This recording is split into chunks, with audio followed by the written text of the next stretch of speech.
I understand the Cardinals once upon a time were 2-0, and then they lost 5 in a row, and they lost them all in heartbreaking fashion, and they finally got a win, and it's all good for them. And I know I started the show with the Dallas Cowboys as opposed to the Cardinals snapping that 5-game winning streak. And I'm going to talk about the Cardinals, about why they look so good. Defensively, terrific. They look great. Calais Campbell, man. Beast. How great. Ended that game I love watching night. him play at the top of his game in year 16, I believe. But give it up to Jake Brissett. Jacoby Brissett. 100% the offense looks better with him. I know Kyler Murray's under contract. I know Kyler Murray is their guy. I know Kyler Murray is the first overall pick from years ago, and they want him to work out. And I know he's potentially the future, and they want him to be, and all of that stuff. But the eye in the sky doesn't lie, nor do my two eyes watching this. And Jacoby Brissett brings a more veteran presence, a calmer presence.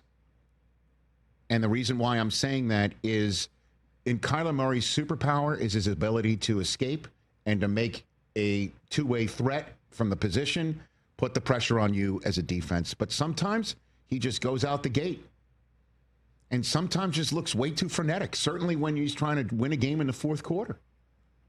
It's just that simple. This is just a calmer veteran presence, fading back, going through progressions. The offense is set up in a certain way. You can, if you're Marvin Harrison Sr., complain about the scheme. But bottom line is the scheme, and it looks much better and much more efficient and much calmer and much more terrific with this guy than Kyler Murray. It's just that simple. So, of course, after the game, even though this was the first win with Brissett, everybody's seen what they've seen over the last few weeks. They brought it up to Coach Ganon. Will Kyler still be your starting quarterback when he returns? Yeah, nothing's changed on that. Why? That's how I feel. We've seen Brissett. Done enough to earn more opportunities. Yeah, I got nothing to add on that, guys. He just shut it down. Dang. You know, just in the same way that my kids shut it down. Why? Just cause. Just cause. You know what? Yeah, because I said so. Because I'm dad. Just cause. Yeah, shut it down. Simple. Dad, why? Mom, why? Just cause. We're the parent. You're not. I used to get that one as a kid. I'd win down. an argument. My mom would just be like, "Shut up." Yeah, you done. You know, but it's inevitable. It's inevitable. And you know, there's the iceberg. There's the tip of the iceberg. The tip of the iceberg. Even Kyler, right? A few weeks ago when they're talking about their new facilities that are coming in 2028 or whatever, he made some sort of comment like, I hope I'm around here. I hope I'm around to see it. You know, there's something going on. He senses it. Everybody senses it from afar. There could be no smoke, but Brissett runs this offense better, and he has over the last 3-4 weeks. He just has. And I know it hasn't shown up in wins, but you could see it. Yeah.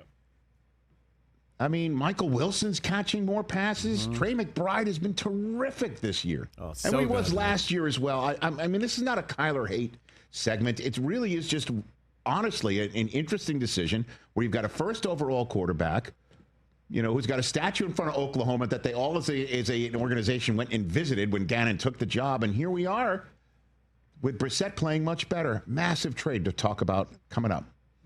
But you know what I mean? I mean, Trey McBride this year, he's got 4 receiving touchdowns with Brissett as a starter in 3 games. I mean, last year, if you remember, he was the king of catching everything but not a receiving touchdown. But not the end zone, exactly. He's tied Antonio Gates and Kelsey for the 4th longest streak of games by a tight end with 5 or more receptions at any point in NFL history. Unbelievable. The first tight end in NFL history to record 5 or more receptions in each of their first 8 games of a season. He broke a tie with Zach Ertz and Ditka. I mean, the numbers are not lying, and the production is not lying. They obviously couldn't win these games, and maybe Kyler could have pulled it out in a way that Brissett did not, but Brissett has them poised to win in a way that you haven't seen consistently enough from Kyler Murray. I don't think I'm telling any tales out of school. Harrison targeted 10 times. That's a career high. The most receptions in a career. Previous high was 6. He had 7 last night. He also had an outstanding route on the goal line. My that gosh. was one of my favorite moments. Man, the Monday Night Crew is so good. Did you see the reaction of CeeDee Lamb? They had CeeDee Lamb's reaction on the bench where he was looking up at the Jerrytron and he was just like, ooh. Yeah. Bland tried to press him. He slipped. See ya.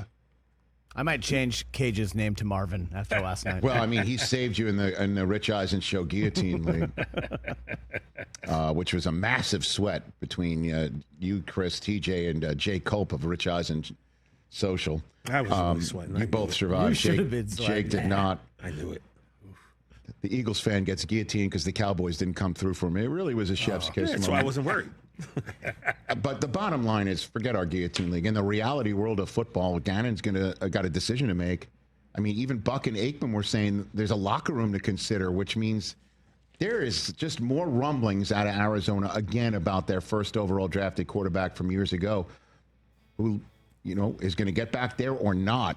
Hey, you made it all the way to the end. Thanks for that. Check us out every single day streaming live on Disney Plus and the ESPN app 12 to 3 Eastern.